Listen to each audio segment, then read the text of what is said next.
Guys അങ്ങനെ ഒരു ഇടവേളയ്ക്ക് ശേഷം ഇടവേള എന്ന് പറഞ്ഞു കഴിഞ്ഞാൽ ഇന്റർനാഷണൽ ബ്രേക്കിന് ശേഷം ISL റീസ്റ്റാർട്ട് ചെയ്യുകയാണ്. കേരള ബ്ലാസ്റ്റേഴ്സിന്റെ മത്സരം ശനിയാഴ്ചയുണ്ട് എഗെയിൻസ്റ്റ് ജംഷഡ്പൂർ FC. ഒരു എവേ മത്സരമാണ്. നമ്മൾ ഹോം മത്സരം കേരള ബ്ലാസ്റ്റേഴ്സ് ജംഷഡ്പൂർ FCക്കെതിരെ കളിച്ച സമയത്ത് ഒരു വിജയം സ്വന്തമാക്കാൻ സാധിച്ചിരുന്നു, ഒരു 1-0 വിജയം. ഏതായാലും ഇനി ഒരു എവേ മത്സരമാണ് കളിക്കേണ്ടത്. സോ കേരള ബ്ലാസ്റ്റേഴ്സിന്റെ നിലവിലെ ഒരു സ്ഥിതി അത്ര നല്ല രീതിയിലല്ല എന്നുള്ളത് നമുക്കറിയാം. കാരണം കഴിഞ്ഞ 2 മത്സരങ്ങളും തോറ്റാണ് നിൽക്കുന്നത്. ഇപ്പം മോഹൻ ബഗാനെതിരെയും BFCക്കെതിരെയും ഒക്കെ തോറ്റ് നിൽക്കുന്ന ഒരു സാഹചര്യമാണ്. അതിന് ശേഷമാണ് ഇപ്പം ജംഷഡ്പൂരിനെ നേരിടാൻ പോകുന്നത്. എന്നാൽ ജംഷഡ്പൂർ FCക്കെതിരെ ആദ്യ ലെഗിൽ നമുക്ക് വിൻ നേടാൻ സാധിച്ചു. അവരിപ്പോൾ ടോപ്പ് 6 ഇല്ലാത്ത ടീമാണ് എന്നുള്ളതൊക്കെ ശരിയാണ്. പക്ഷെ അവരുടെ കോച്ച് ചേഞ്ച് ചെയ്തു. കാലിദ് ജമീൽ വന്നതിന് ശേഷം അവർക്കൊരു നല്ല മൊമെൻറ്റം ഒക്കെ ആയിട്ട് വന്നതാണ്. പക്ഷേ കഴിഞ്ഞ 2 മത്സരത്തിലാണ് അവർക്ക് പോയിന്റ്സ് ഡ്രോപ്പ് ചെയ്യേണ്ടി വന്നത്. അതിലൊരു മത്സരം തോറ്റതാണ്, കഴിഞ്ഞ മത്സരം ഡ്രോ ആയിരുന്നു. പക്ഷേ ആ ഒരു പോയിന്റ്സ് പോയതെന്ന് വെച്ച് കഴിഞ്ഞാൽ ചീമയ്ക്ക് റെഡ് കാർഡ് കിട്ടുന്നൊരു സമയത്ത് പിന്നെ ഒരു ഫോറിൻ പ്ലെയറെ ഇറക്കി, പിന്നെ മുംബൈ സിറ്റി FC അപ്പീൽ കൊടുത്തു. നമുക്കറിയാം, ആ ഒരു ഇൻസിഡൻ്റൊക്കെ നമ്മൾ ചാനലിലൂടെ തന്നെ സംസാരിച്ചാണ്. അങ്ങനെ ആ ഒരു 3-0 എന്നുള്ള നിലയിലേക്ക് ആ ഒരു മത്സരം മുംബൈ സിറ്റി FCക്ക് അനുകൂലമായിട്ട് പിന്നീട് കാര്യങ്ങൾ മാറി.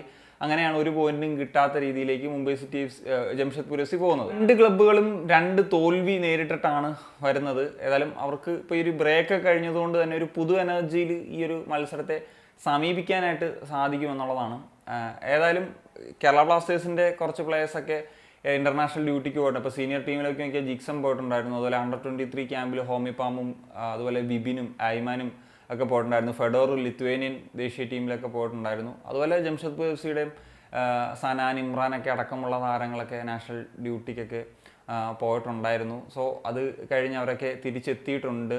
സോ ആ ഒരു രീതിയിലാണ് ഈ ഒരു മത്സരത്തിലേക്ക് വരുന്നത്. ഏതായാലും കേരള ബ്ലാസ്റ്റേഴ്സിലേക്ക് വരുന്നൊരു സമയത്ത് ഈ ഒരു മത്സരം എന്ന് പറഞ്ഞു കഴിഞ്ഞാൽ അവർക്കൊരു സ്ഥാനക്കയറ്റം, ഇനി 4 മത്സരങ്ങൾ അവശേഷിക്കുന്ന സമയത്തൊരു 4ാം സ്ഥാനത്തേക്കെങ്കിലും എത്താൻ സാധിച്ചു കഴിഞ്ഞാൽ ആ ഒരു എലിമിനേറ്റർ മത്സരം ഒരു ഹോം ആനുകൂല്യം കിട്ടും. സോ അതിനുവേണ്ടി ആയിരിക്കണം ലക്ഷ്യം വെക്കേണ്ടത്. ഇനിയുള്ള എല്ലാ മത്സരവും വിജയിക്കുക എന്നുള്ളൊരു അപ്രോച്ചിലേക്ക് തന്നെയാണ് പോകേണ്ടതെന്നുള്ളതാണ്. ജംഷഡ്പൂർ FCയെ സംബന്ധിച്ചിടത്തോളം അവർക്ക് പ്ലേ ഓഫ് സ്പോട്ട് ഉറപ്പിക്കുക എന്നുള്ളതാണ് നിലവിൽ. ഇപ്പം അവർ ടോപ്പ് 6 അവർക്ക് വിജയങ്ങൾ നേടി. ഇനി 3 മത്സരമാണ് ജംഷഡ്പൂരിനെ അവശേഷിക്കുന്നത്. വിജയങ്ങൾ നേടി ആ ഒരു ടോപ്പ് 6 ഇതിലേക്ക് വരണം. അവർക്ക് ശക്തമായിട്ടുള്ള മത്സരങ്ങളുണ്ട്. ഇപ്പോൾ നോർത്ത് ഈസ്റ്റിൻ്റെ ഭാഗത്തു നിന്നാണെങ്കിലും അല്ലെങ്കിൽ BFCയുടെ ഭാഗത്തു നിന്നൊക്കെ ആണെങ്കിലും ആ ഒരു ടോപ്പ് 6 റേസിലേക്ക് വരുമ്പോഴത്തേക്കും ഒരു പോരാട്ടം തന്നെയുണ്ട്. ഇപ്പോൾ KBCക്ക് ഈ ഒരു മത്സരം വിജയിച്ചു കഴിഞ്ഞാൽ അവർക്ക് പ്ലേ ഓഫ് ക്വാളിഫിക്കേഷൻ ഉറപ്പിക്കാനായിട്ട് സാധിക്കുമെന്നുള്ളതാണ്. ഏതായാലും എനിക്ക് മറ്റൊരു കാര്യം പറയാനുള്ളതെന്ന് വെച്ച് കഴിഞ്ഞാൽ ജീക്സൺ സിംഗ് നാഷണൽ ടീമിൽ പോയപ്പോൾ നാഷണൽ ടീമിൻ്റെ മൊത്തത്തിലെ പെർഫോമൻസ് ഡൗൺ ആയിരുന്നെങ്കിലും ജീക്സൻ്റെ പെർഫോമൻസ് എനിക്കൊരു പ്രതീക്ഷ ഉണ്ട്. കാരണം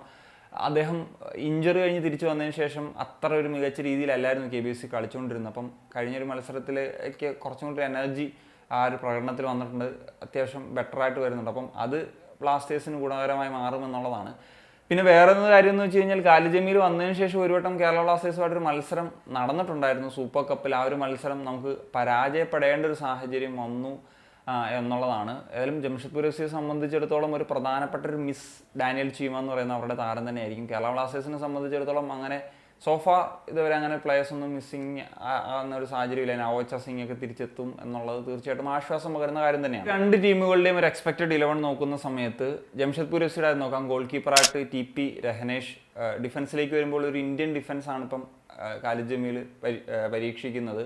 അതിൽ ലാൽദിൻ ഭൂയ ആൻഡ് പ്രതീക് ചൗധരി എന്ന സെൻറ്റർ ബാക്കിൽ, റൈറ്റിൽ ലക്ര, ലെഫ്റ്റിലേക്ക് വരുമ്പോൾ ഉവൈസ് ആൻഡ് മിഡ്ഫീൽഡിലേക്ക് വരുമ്പോൾ 3 വിദേശ താരങ്ങൾ അവിടെ അടങ്ങുന്നൊരു മിഡ്ഫീൽഡാണ്. ഇപ്പം ജെറമി മൻസോറോ, എൽസീഞ്ഞോ, റൈ തെച്ചിക്കാവ എന്നീ താരങ്ങൾ, അവർക്ക് ഡിഫറെൻറ്റ് ഡ്യൂട്ടീസ് ഉള്ള താരങ്ങൾ മിഡ്ഫീൽഡിലെ. അതുപോലെ അറ്റാക്കിങ്ങിലേക്ക് വരുമ്പോഴത്തേക്കും ലെഫ്റ്റിൽ സനാൻ, റൈറ്റിൽ ഇമ്രാൻ.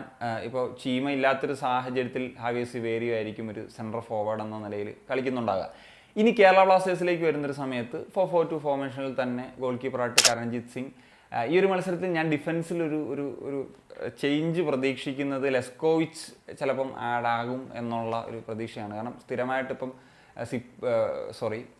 മിലോസ് കളിക്കുന്നൊരു സാഹചര്യത്തിൽ ലെസ്കോവിച്ച് ഹോമിപ്പാം കോംബോയെ പ്രതീക്ഷിക്കുന്നുണ്ട്. റൈറ്റിലേക്ക് വരുന്നൊരു സമയത്ത് സന്ദീപ് ആ ഒരു പൊസിഷനിൽ, ലെഫ്റ്റിൽ നവോച്ച ആൻഡ് മിഡ്ഫീൽഡിലേക്ക് വരുമ്പോൾ ജിക്സൺ വിപിൻ കോംബോ, ലെഫ്റ്റിൽ സക്കായ്, റൈറ്റിൽ രാഹുൽ KP ആൻഡ് ഒരു സെക്കൻഡ് സ്ട്രൈക്കർ റോളിൽ ഫെഡോർ ആൻഡ് ഒരു സെൻട്രൽ ഫോർവേഡ് എന്ന നിലയിൽ ദിമിത്രിയാസ് ടാമണ്ടക്കോസ് എന്നീ താരങ്ങൾ ആയിരിക്കും പ്രതീക്ഷിക്കുന്നത്. ഏതായാലും KBC സംബന്ധിച്ചിടത്തോളം ഒരു എവേ മാച്ചാണ്, ടഫാണ്. ഖാലിദ് ജമീലിൻ്റെ മുൻപിൽ അവരുടെ ഒരു ഹോമിൽ പോയി ഒരു വിജയം സ്വന്തമാക്കുക എന്നുള്ളതൊക്കെ. പക്ഷേ തീർച്ചയായിട്ടും എക്സ്പെക്റ്റ് ചെയ്യുന്നു ഒരു വിജയം. 3 പോയിൻറ്റ്സുമായിട്ട് വന്ന് ആ ഒരു പ്ലേ ഓഫ് സ്പോട്ട് ഉറപ്പിച്ച് നമുക്കൊരു ടോപ്പ് 4-ലേക്കെങ്കിലും എത്താൻ സാധിക്കണം. ഇനിയും സാധ്യതകളുണ്ട് നമുക്ക്. സോ അത് ടോപ്പ് 4 എന്ന് പറയുന്നത് വളരെ ഇമ്പോർട്ടൻ്റ് ആണ് ഉറപ്പായിട്ടും. സോ എന്താണ് നിങ്ങളുടെ എക്സ്പെക്റ്റേഷൻ? ഉറപ്പായും കമ്പോസിറ്റ് കഴിയും. ഞാൻ സനിയ.